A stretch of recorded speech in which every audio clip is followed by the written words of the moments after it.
এক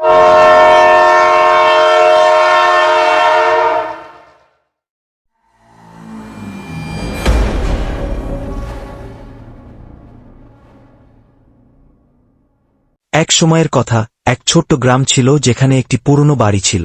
সেই বাড়িটি ছিল একেবারে পরিত্যক্ত, আর তার চারপাশের পরিবেশ ছিল একেবারে ইরোই, ভীতিকর।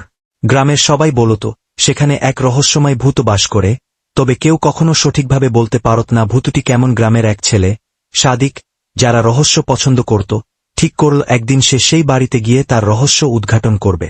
সাদিক ছিল সাহসী, কিন্তু সে জানত যে এই বাড়ি নিয়ে অনেক গল্প প্রচলিত আছে। অনেকেই বলত রাতের অন্ধকারে বাড়ির জানালা থেকে এক রহস্যময় আলো দেখা যায়, আর কখনো কখনো কিছু অদ্ভুত শব্দ শোনা। এক সন্ধ্যায় সাদিক তার বন্ধুদের বলল, আজ রাতে আমি ওই বাড়িতে যাচ্ছি। আমি জানি সেখানে কিছু একটা ঘটছে, কিন্তু কি হচ্ছে সেটা জানার জন্য আমাকে নিজেই যাচ্ছি। সারা গ্রাম ভয় পেয়ে বলল, সাদিক, তুমি কি পাগল? ওই বাড়ির ভেতরে কেউ ঢুকলে আর বের হয় না। কিন্তু সাদিক তাদের উপেক্ষা করে রাতের অন্ধকারে সেই রহস্যময় বাড়ির দিকে পা বাড়াল।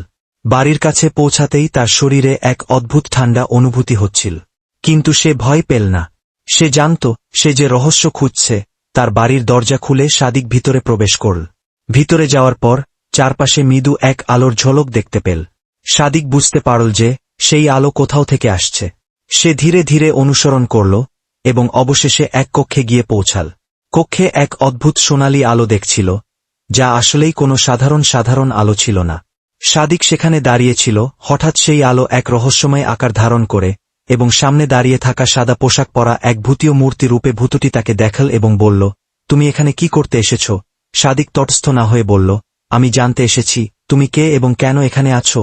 ভূতটি একটু সময় নিল, তারপর বলল, আমি ওই বাড়ির এক পুরনো মালিকের আত্মা, যার মৃত্যুর পর এই বাড়ি আমার অন্তর্দ্বন্দ্বের জায়গা হয়ে উঠেছে।